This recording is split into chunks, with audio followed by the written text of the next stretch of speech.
Hello and welcome to another episode of the Strawberry Letter. Today, I'm your host, Shaun Trye.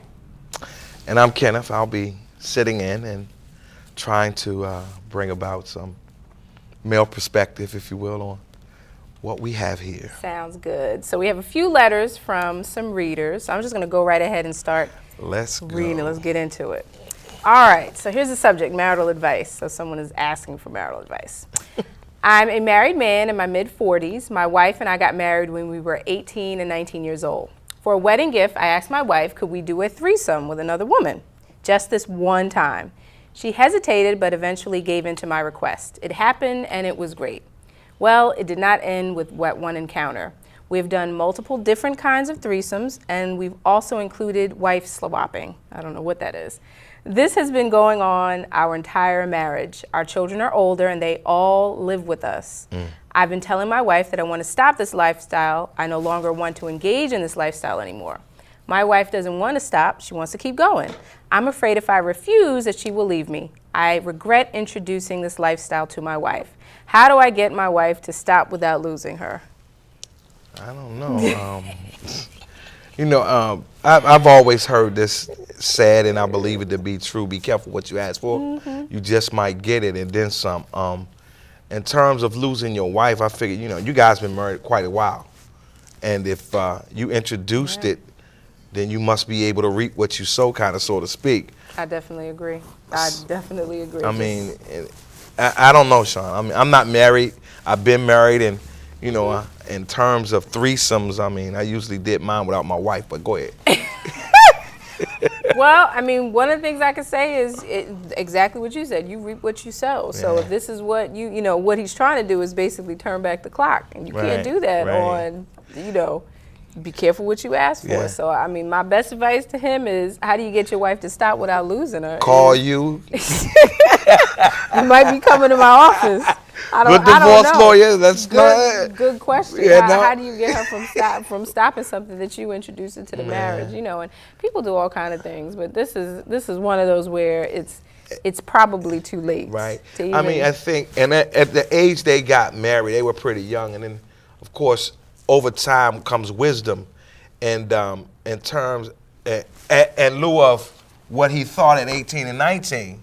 It's now 20 years later. It's more than 20 years later. We had 20-something years, so and then he's saying, like, okay, from a male perspective, his clock has slowed, right? Hers is at peak prom, on canine. So bro, man, likes it. Ask Shaun what her number is after the show. Yeah, and I will give it to you, because I don't know about that one. You've opened Pandora's box. There's really no way to literally open Pandora's box. Okay, here we go with another one. Hello, I'm a 42-year-old woman. I've been dating a guy who is 10 years my junior for the last 7 years. My husband passed away a few years ago, and I raised my child alone. This guy has a daughter who is almost 9. At times, I take care of her, including paying his child support. I've been through a few jobs, but I always manage to keep employment, but he does not. I keep getting him jobs at the places I work, but he always quits or gets fired. We argue a lot and never gets physical, but we do yell, scream, and throw things at each other. He is always threatening to leave, and he has a few times. I go a little crazy, holding on to him, crying, screaming, and begging him not to go. He leaves because he says, I cannot handle my own affairs with my children. He said I should be more like him, but he can't even support his own child without me. He lives in my house, eats my food, and contributes very little.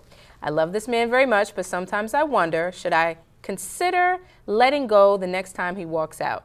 Sometimes I think he's using me. Other times I think I'm using him, just not to be alone. I've been wondering, should I remain in this relationship? What do you think I should do? Wow. First of all, he snapped your back with that 10-year age difference. And so it's really not about, in my opinion, I think it's more physical than anything else. And like she said, is she using him, or you're using each other? You know what I'm saying? And you knew when you met him that there was going to be a disparity. And it almost goes back to the first question, right? Because where her biological clock is what it is, he's 10 years her junior. On the other hand, with the first couple, right, even though they're around the same age, right, she on turbo. She out of there, right? Yes. Well, I mean, and this is pretty much the same sort of scenario, you know, and pretty much she answered her own question. Yeah, you know, she pretty did. much, and people don't listen to their own advice, because one of the things she's asking is, should I even be with him? She ran down a laundry list of things that's wrong with this guy. Right. I've heard nothing positive. She didn't say anything that was positive about him. Did you find it? She inferred that he broke her back. Well, there you go. Yeah, she inferred. And that's probably why Ex- it's been 7 years with Exactly. this, because that's the trade-off. Is there something called a 7-year itch? I've been hearing this all my life. She's at the 7-year She's mark, right? She's at the 7-year, Okay, yeah. okay. And, but so is he. So yeah, I mean Yeah. you're right. That's pretty much implied, because I can't find any other reason why you Exactly. allow this guy to, you know, he's basically another child that she's supporting. Exactly. But you know, she's right where she needs to be. If it's exactly what she wants, whether she believes it or not. Yeah.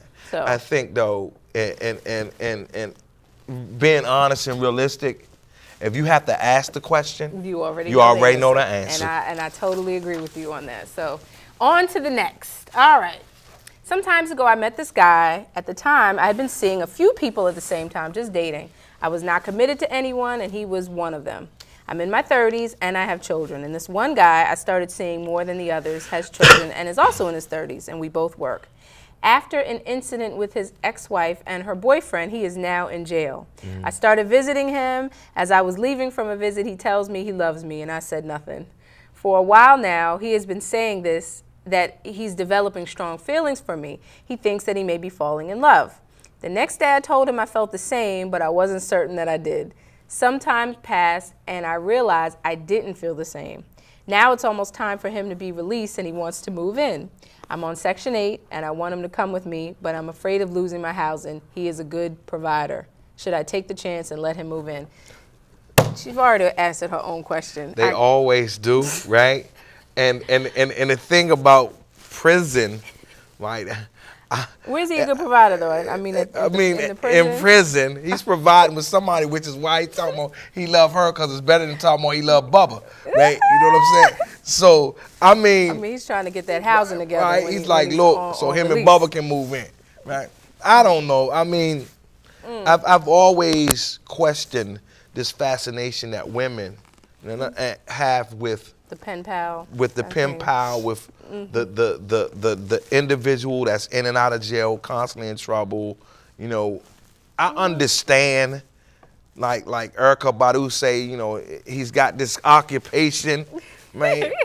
Been there, done that, been that. You know what I'm saying? Well, one of the things I'm seeing is he has some anger issues, because the whole thing, the reason why he's in jail is because of an incident which is an altercation, which is an assault or something of that nature between the ex-wife and the boyfriend. So there's some issues that he has that she's going to let him move in. He's definitely going to be bringing those with him. Because I'm saying, if it's his ex, why is he that emotional? There are children involved. I'm assuming that she said that he's also in his 30s. He has children. Then she says he works, but he's in jail now, and he's coming aside home. From putting your hands on my children, right? What else could provoke? Right, would provoke me to get into it with the boyfriend? But I guess that's not the question. The question is, should he move in? I mean, I don't see. You know, and I'm always doing my cost-benefit analysis. So exactly, what is he providing? Where's the good provider at? Well, I guess, you know, after being locked up for however long he's gonna be locked up, you know, never mind. Can he go back to the job that he had before he got locked up? Probably not. I'm just thinking in terms I don't know. And then you see, this woman is already in a certain place. She's on Section 8. Yeah. I hope she didn't leave her name. Did she leave her name? I'm calling on her, right? Look. But she needs the advice. I mean, you know, it's just like, lady, you got to think. You really got to think. What position are you in? And then how is this man going to make it any better? You know, in your 30s, you have to ask about the welfare or well-being, right, and security that you jeopardize of your children. Absolutely. To be with some, and I mean, if it was just you, then Okay. Do whatever you want. Do you, boo-boo. But you have children. You got kids. Yeah, so go move into prison with them. There you go. That's probably the better bit. Why don't move you into go prison with in the them. prison Because that's where you going when they find out, the government find out you stealing their money to take care of dude who's sleeping with Bubba. Right? So her she's denied. Yeah, your application is denied. Yeah. Oh, all right. This one, I don't love my wife. I'm 49 years old and I'm married. I've been married to my wife now 3 years, so it's a new marriage. I don't love her. I should say I'm not in love with her. I never was, but I do care about her. We are only married because family and my doctor said that I was stressed out from my job and said that settling down and getting married would help relieve my stress. Now I regret the decision. Most people don't even know that I'm married. I do my best to keep it a secret. Many years ago, I had a child and I've never told my wife. I've never told my child's mother that I'm now married. She keeps asking and insinuating that I'm married, but I would never confirm it. I'm still in love, but I don't want to be with her because of our child. I don't want children in my relationship. I know this sounds horrible, but it's how I feel. Our child will be an adult soon, and when she moves out, I want to get back together with my child's mother, and I want out of this marriage. I don't know what to do. That's why I'm writing to you. Can you help a brother out? No. Here's what I want to tell Shaun. him is, you know, it's a marriage relationship and you're not going to do 150% and you already said you're not going to do your share and you don't want to do your share, then get out. Why two people? Misery loves company. So obviously you're miserable. You're going to make it worse by staying, and I think, staying in relationships because of children, I think is a dangerous reason. It is because, counterproductive. Is what exactly, because you're putting out this frequency. If you're not happy, you're not happy, whether there are kids around or not. So you just make it worse for everybody. So I'm going to tell him, you need to move on. Bounce home. Yeah, quicker than what you've been doing. It's ironic that you said not to stay in a relationship because of your children or stay married because of your children. And I think that's been ringing in my ear most of my life because that was something my mother told me a long time ago. Don't stay in a relationship because of your children. And the question I think more so than that is that, where does it begin and where does it end when they talk about, I love you, but I'm not in love with you. And I understand that from an emotional standpoint, where the degrees of separation are. But at some point, you felt strongly enough or were influenced enough, right, to marry her. Now you're looking for someone else to influence you to divorce her. Well, because people change. People don't stay the same. So, he just wants... Because he married her for all the wrong reasons in the first place. And I think, and reading into this, I think that like he said, he's still in love with his ex, but can't have her, and he took her as a substitute. And now there's probability that he may be able to get back with the ex-wife, right? I say, dude, for real. The baby mama, the present baby mama. He's got a lot of little dramas going on with the baby mama. And he's 40 now. You 50 years old. You doing this? But you know what? He's exactly where he needs to be. And I hate to throw it out there, man, but you weren't trained well, bruh. Come to school, our old classes, and it's called, I can't tell you what it's called because we're on TV, but basically it's a 101 series called How to Keep Your Woman and Let Her Go at the Same Time. What's the tenets of that? What's that class all about? You have to be there. You have to be there. Well, I don't know if that's the class he should take. Yeah, he does. One of the classes he really needs to take is you need to know yourself, because obviously he doesn't know who he is or what he wants. And that's a dangerous person. He wants it all. But the person that wants it all won't get ends it up the with way nothing. that they right. So that's pretty much what's going to happen there. Yeah. It's all right. Now, do you have any? Those are the questions that came through. Do you have any questions from the audience in terms of what do we do or not do in relationships? All of them. So, I have a question, right? This friend of mine, but I have a question. This friend of mine, right, is someone I will remain nameless, right? He has a problem with commitment, right? Which is 99% of the population. Right. Well, we can't ask this question, so I think with that we might want to, no, but I'm going to ask this question anyway. I hear a lot of individuals often speak about commitment, not being able to commit. And I think that your experiences bring about your perception of things, right?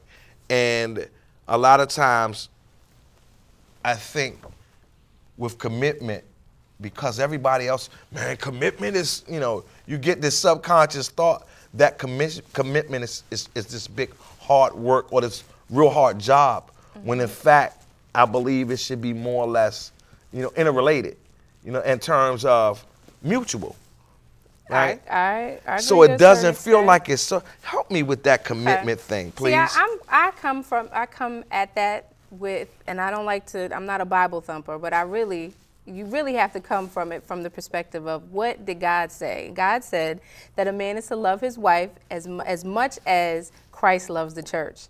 And people get that, you throw it over you don't even understand what that means, because it means is if you're committed to God and you understand your role and what he wants you to do, it's easy. It's not to be committed to your wife, so to speak, or the wife to be committed to her husband. It is, I know who I am because this is who God wants me to be, and this is my role. So like Christ loved the church. That means all the people. That's the love that you're supposed to have for your significant other. So it becomes easier. It's not a thing. I'm only, because when we talk about on the emotional level, the commitment that the two humans have, it has contingencies to it. Yeah, it's conditional. It's conditional. And it's way. And why is it? Because I love you as long as you do X, Y, Z, or my love is right here, and if you do this, then my love will grow. And that, to me, is not what God wants in a relationship. Yeah. It's about loving God and knowing your purpose. Then it's easy for you to love your significant other. But people, when you take God out the equation, then it becomes a contingency, too conditional on emotions. Well, I think everything has a condition. But it shouldn't. Everything does. Right, even because my belief. That's man. That's man. That's us. No. It is. Because, and this is a whole nother show, for real. So we're not gonna get off into it, right? Because I hear your passion about the God piece, and I respect that. However, right, somebody said that God told them to say this, so they wrote it down, right? But if I wake up one morning and say God told me to say that, they're gonna look at me like I'm crazy. I'm just saying. Okay. I mean, I don't. I'm just saying. I don't question that. I'm just saying. You can write down all you want, but the word is already written. But it was written and scribed by whom? By man, based on man's interpretation of what was said or stated to him according to what he believed, he heard. This is a whole. It's exactly what I said, right? Because I don't believe that, but that's fine. But again, we left our own beliefs, and like I said, everything is conditioned, and that one thing in and of itself, the belief, is based on my condition of what I believe. I'm just saying, that's a whole nother show. And that's why relationships don't work, though. I mean, in your opinion. Thank you. I'm sitting as a divorce attorney saying, I'm going to tell you. I mean, because I'm a divorce attorney. No, I'm just saying, but that's. But again. 100%. That's why people it's not 100%. Yeah, No. Trust me, it is. The shine way off. Like I said, people change, but just because they change doesn't mean that everything goes. Are we running tape here? Everything don't go down. Everything doesn't go down the drain. I really would prefer to do the God piece on a God piece show. For real. We could go with it. But your question was, it's not a simple question, because you're saying, I don't believe anything that we do in life is as simple as people make it. They often talk about it being simple. But when it comes to affairs of the heart and the emotions involved, it is never simple. Agreed. Okay. I agree with you. Okay. It only took like 15 years. No, I'm just saying. I'm saying it's a lot to it. I mean, to me, there's so many and I different believe that. I nuances mean, in terms of commitment and the whole idea around it, and I get what's been written, what's been stated, and how that whole thing is supposed to keep that bond tight if you believe in a certain thing. right? But I'm just saying, right, if the Old Testament was so good, why we got a new one? You know what I'm saying? I'm, you know, and what about the 18? We can't get into that because what about the 18? What about the 18 very chapters clear. We just of celebrated Eden that's missing? I'm just saying. I'm just saying. Well, what does that have to do with the? Because if it's something missing and extracted and been taken out, then it wasn't all that in the first place. I'm just saying. No, that's. I'm just saying. That's not true. Just saying. I'm just saying. Why take it out? Why leave it out? Because there's a message. Because when you, bring it. When you look at it from its whole it's core. interesting. If you look at it from the core of what it's supposed to be, it's a history book. Exactly, history, right? Based on someone else's interpretation of what was according to what they believe was told to them. But like the dude said, it's divine prophecy too. You can't just throw that away. It depends on what you believe in terms of divinity. You understand what I'm saying?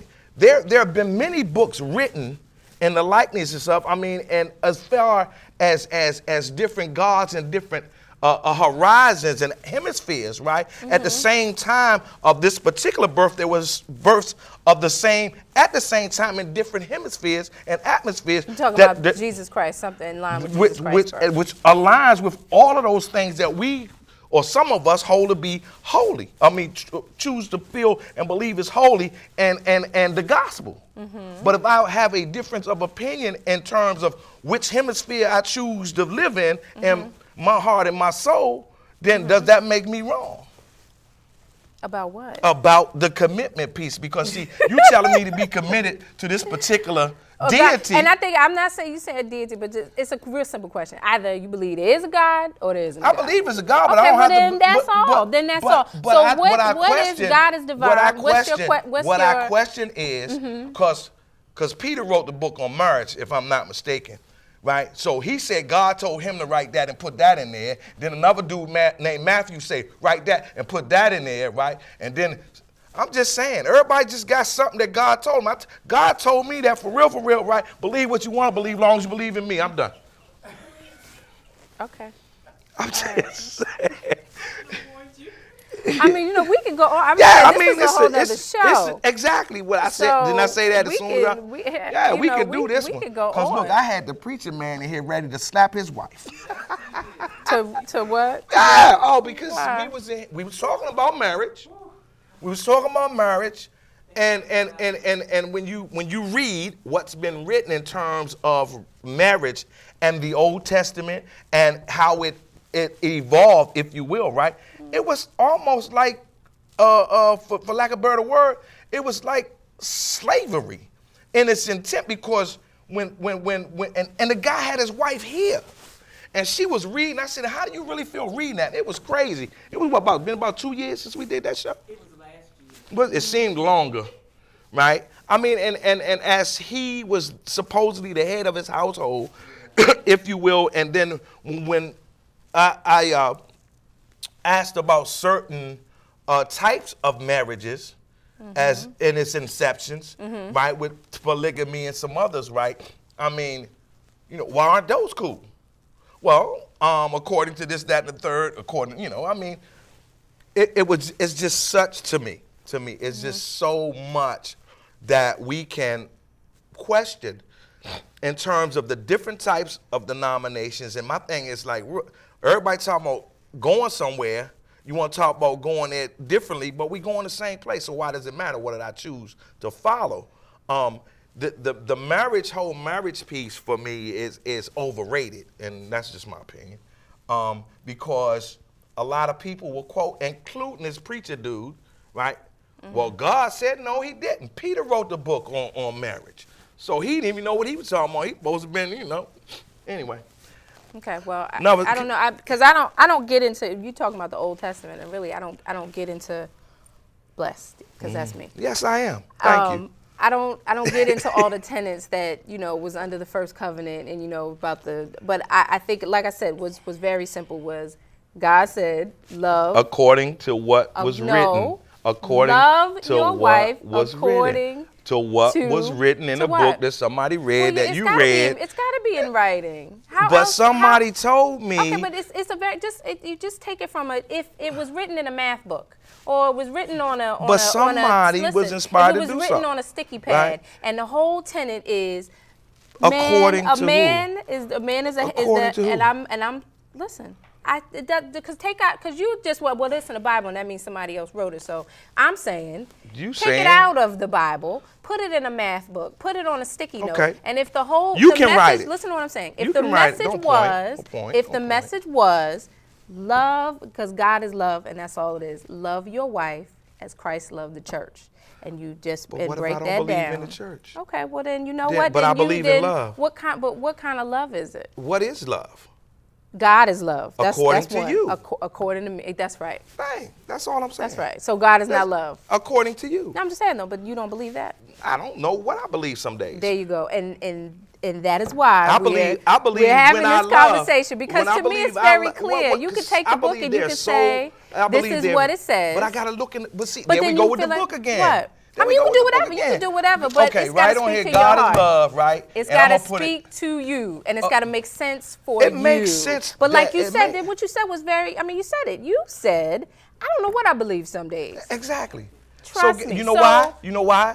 Because it's confusing. It is so confusing Yes. because everybody trying to And say this something is why to get I somewhere. said But which book I'm you gonna gotta read? you gotta Which book have I'ma it read? speak to you. Which, Whatever one you want to read, you can read. So the book I read say, don't believe the hype. You got to do some things over here. This was supposed to be the Blackberry letters. I don't know what it turned into. We closing. We're closing. We close it out. No, that's your perception. She was not trying to help me. I was trying to get some clarity, which I still don't have. But go right ahead. Like you say, you don't have it. Okay, well go ahead and close it out. No, you show. Okay. Want to thank you for coming. Catch us again. Hopefully we'll have a we'll be a little more tactful, right? Yeah. Peace. 2 fingers. I'm Shaun Trye. And I'm Kenneth. And it's been a blast today, whether or not you agree with anything I said, anything Shaun said. It's been a blast. I'll always keep coming back, right? Holla.